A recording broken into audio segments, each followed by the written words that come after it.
What's up, everybody? Chuck Fulkerson here with TradersArmy.com, and we're going to talk today about the 3 top indicators used to help identify trend. I talk to lots of traders every day, and what those traders typically tend to find is that trend is important, and they want to be able to better quantify trend. And so it's sometimes easy to look at price and say, well, it's going up or it's going down. But there are ways that we can utilize indicators to really help to put systems around our trend analysis. And what we're going to do today in today's short video is just talk about the top 3 indicators that you can use to help identify trend analysis.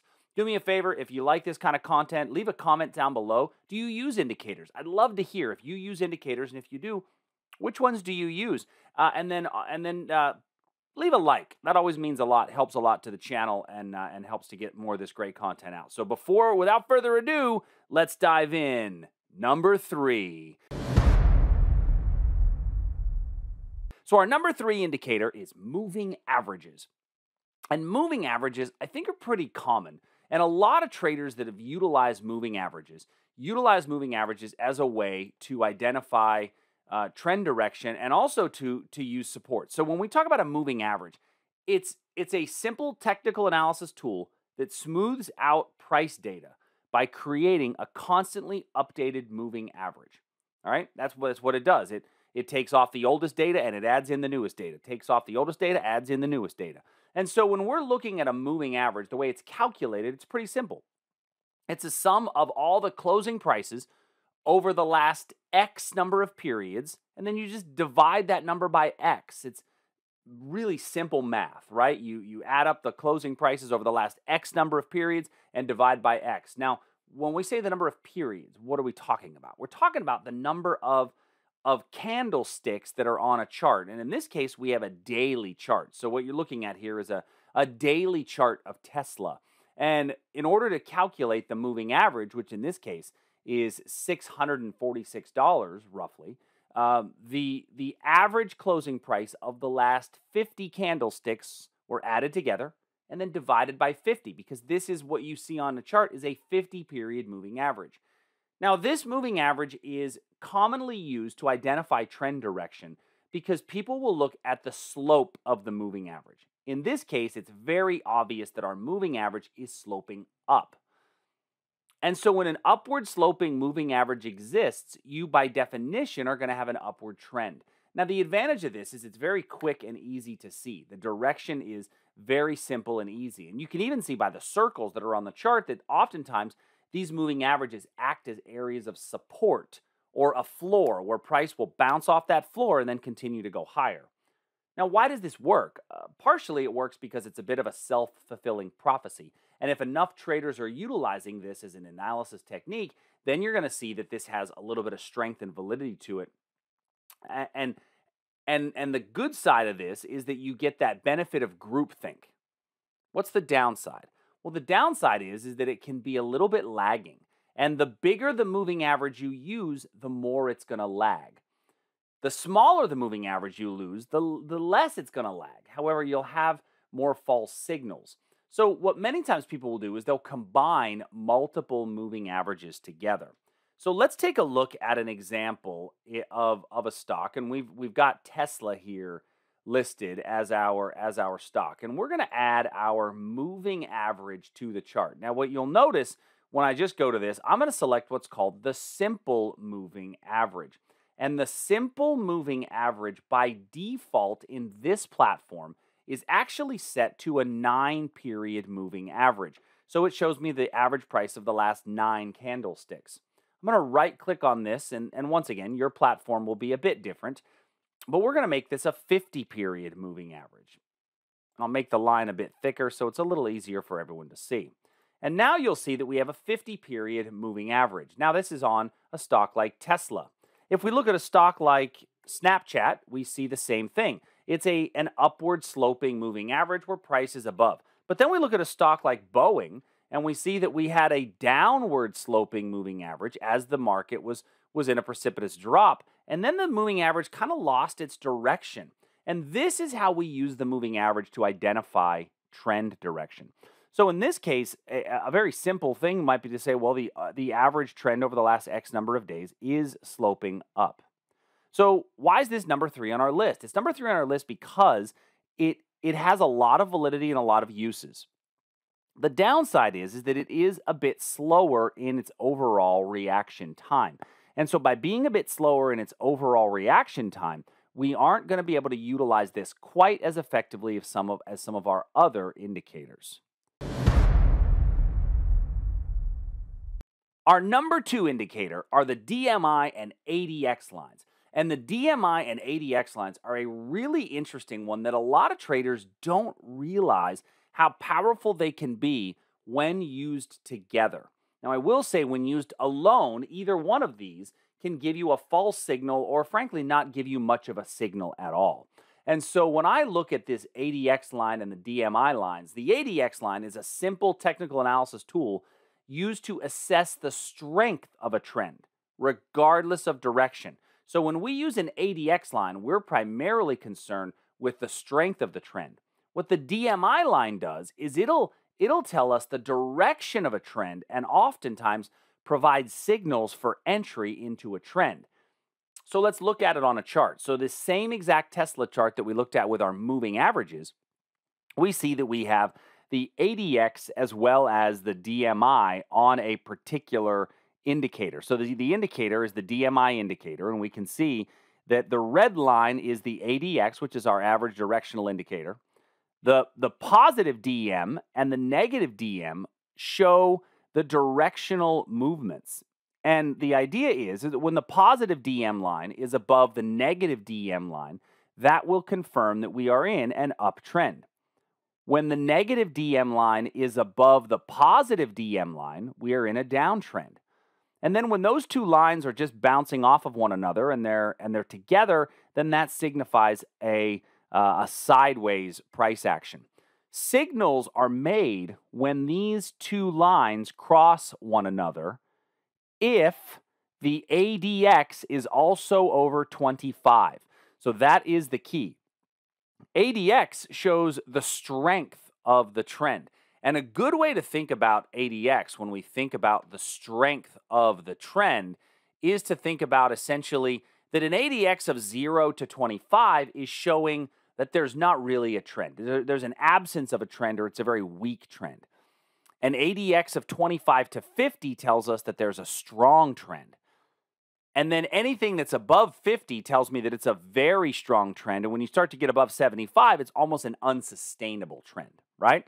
So when I'm looking at this, let's go to our charts and take a look at what one of these looks like.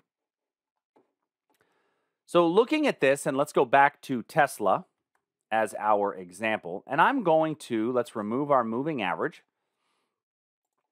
And the study that I'm going to put on is going to be my ADX. So the first study I'm going to put on is the ADX. And the ADX simply shows me the strength of the trend. Now, ADX will go from 0 to 100.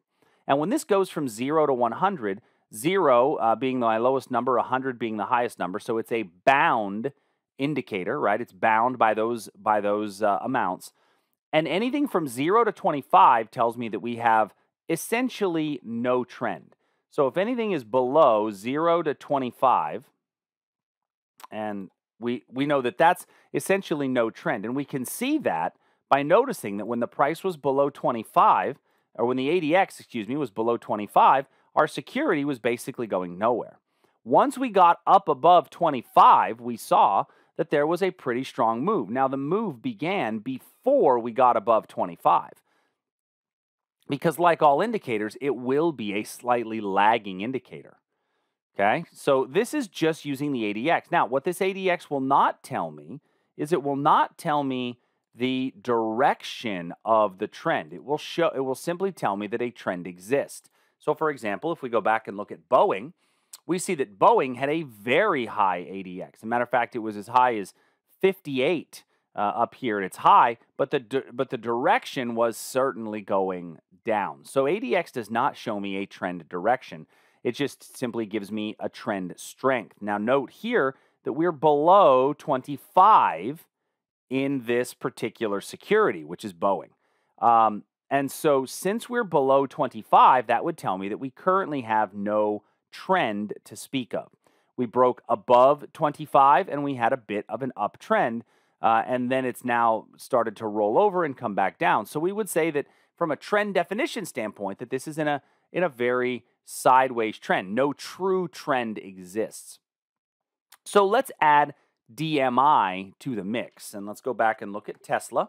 And when I go back and look at Tesla, I'm gonna add DMI to the mix. Now DMI is going to be my directional indicator. What you'll notice when I add the DMI, that the red line in the middle is essentially my ADX, right? The red line in the middle is essentially my ADX. Now this red line in the middle is going to be the line that we use to identify the strength of the overall trend. Now, when you notice this here in Tesla, our green is above the purple, confirming that we're in an uptrend. Well, in order to truly be in an uptrend, we have to be above 25. So the first thing I'm going to do is I'm going to look at 25 on this indicator. And as I extend this to the left, in order for any signal to be valid, our ADX needs to be above 25. So when I'm looking at a trade opportunity, we see that we have a crossover of the green line, the positive DM, above the purple line, the negative DM, and that occurs right here. Well, at that moment is when we see that price begins to move higher. It's not truly confirmed until we get above the 25 on the ADX. Now, you notice that in doing so, you are not going to catch the beginning of the uptrend. Matter of fact, the trend has already started its movement, and that is the negative side of this indicator. Like all indicators, you will have a bit of a delay in the indicator's signal after price occurs, because what we're essentially measuring when we're measuring that DMI is we're essentially measuring the current high and the previous highs for the positive DM, and then the current high and the current low and the previous lows for the negative DM. And it's looking at a smoothing moving average of those highs and lows to one another. Now, the smoothing is done using what's called the Wilder's average. And the Wilder's average it comes from, the man who developed this indicator, J. Wells Wilder, back in 1978. And he uses a significantly different average. So this is actually something that's very important. If you don't use the Wilder's average, you will get very different numbers. Many software platforms, by definition, will use a simple moving average on the ADX line.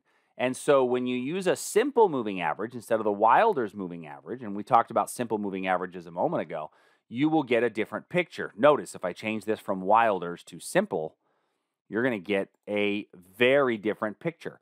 This now gives me a completely different picture, showing that I've got an ADX of over 60, whereas before it was right around 40. And that's because the Wilder's has more of a smoothing effect. So how can you use this in your trading? I think the best way to use it in your trading is keeping it on the Wilder's average. And keeping it on the Wilder's average means that it's more smoothed out. It's going to keep you from making too many bad decisions. But when I keep this on the Wilder's average, not the weighted, the Wilder's, when I keep this on the Wilder's average, it's going to keep me from to making better decisions on when I might want to engage the trend. Now, remember, the trend is really used to tell me, am I a buyer or am I a seller? And in this case, this would tell me that I still have an upward trend and that buying is probably the smarter thing to do. If I'm selling against an all-time high, that's typically going to be a very more risky trade. Taking a look at something like Snapchat, we notice that Snapchat is starting to see we're right back to the 25 on our ADX, and we're seeing a crossover of the red and the purple and the green lines. So that tells me that our trend has slowed down significantly, right? After what was a very strong uptrend, we've now slowed down significantly. And so, once again, not used in order to tell us, do we get into a trade or do we get out of a trade, but used to help to determine trend opportunities and the identification of trend. Now, there's one tool that I think is superior to both of these, and it's our number one indicator, which we use to help determine trend direction. But before we do the number one indicator, do me a favor. If you haven't already hit that like button, please make sure to hit the thumbs up, the like button. Make sure that you subscribe to the channel so that when we put out more videos, you can get more information like this. And then leave a comment down below. We love to hear from everybody. Okay, without further ado, let's talk about our number one indicator.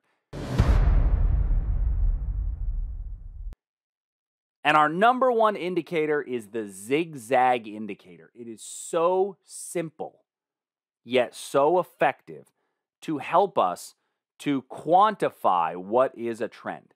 And what we really want to do when quantifying a trend is to look at swing highs and swing lows. And what the zigzag indicator does is it takes away a lot of the subjectivity in what is a swing high and what is a swing low. So in looking at a zigzag indicator, what it does is it plots points on the chart whenever prices have reversed by a percentage greater than a pre-chosen variable. What it then does is it draws a straight line connecting those points. And it's a very simple tool to use. When I look at a zigzag indicator, it will show very clearly defined swing highs and swing lows in a position. Now, the platform itself might change the colors, and it might change it from green to red if it's an uptrend to a downtrend, or yellow is an undefined trend. But what we're really looking for are the swing highs and swing lows, because our definition of trend says this: an uptrend is a series of higher highs and higher lows. The uptrend is over when I get a lower low and a lower high. And what this indicator allows me to do is to define those swing highs and swing lows. However, you do have to understand how this indicator works on your particular asset class, and you will probably need to change some of the settings in your platform. So let's go take a look at this. I'm going to remove our prior indicator, and we're going to add the zigzag indicator. Now, this is actually called the zigzag percent in this particular platform. Your platform might look a bit different, but this one's called zigzag percent. Now, by definition, when I look at the zigzag percent, I'm going to edit the study. It is set to an 8% reversal amount. So what it does is it takes the closing price and it reverses every 8%. So every 8% that price moves. What I have found in my trading, especially when I'm utilizing more active style of trading, is that 8% is not responsive enough, especially when you start to use this on things like futures contracts. If I trade something like the S&P 500, or if I trade something like a currency pair like the euro and the US dollar, 8% is going to be a very big shift when I use it on some of those. And so when I'm looking at an individual stock or I'm looking at a currency pair, I will edit this indicator from 8% to 0.5%. Now, as a more active trader, 0.5% is going to be a pretty good number that shows me a significant number of turning points. If that's too sensitive for you, you can use 2%. You can make it a 2% indication. I prefer the 0.5 reversal amount. And then I typically will widen out my lines so that they're very thick and very easy to see. And now we can see very clearly swing highs and swing lows utilizing this zigzag indicator. If I look at something like Boeing. Now, we already looked at our other indicators that told us that Boeing's trend was very sideways. But I can see very clearly that I have swing highs and swing lows that are relatively the same in Boeing. And so there's almost no subjectivity to my trend direction when looking at swing highs and swing lows.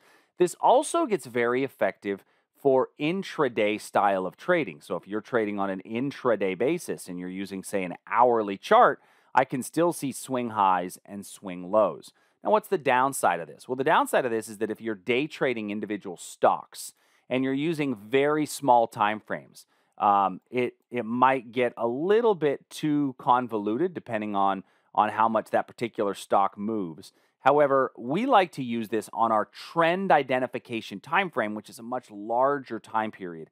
And that's really the big value in this indicator, is to see clearly defined swing highs and swing lows. So there you have it. Those are our top 3 indicators for trend identification. But what did you think? What indicators do you use to identify trend? Leave me a comment down below. Let me know what indicators you use in order to identify trend. I'd love to hear from you. Until tomorrow, everybody, hope you guys have a great day, and I'll talk to you soon. See ya.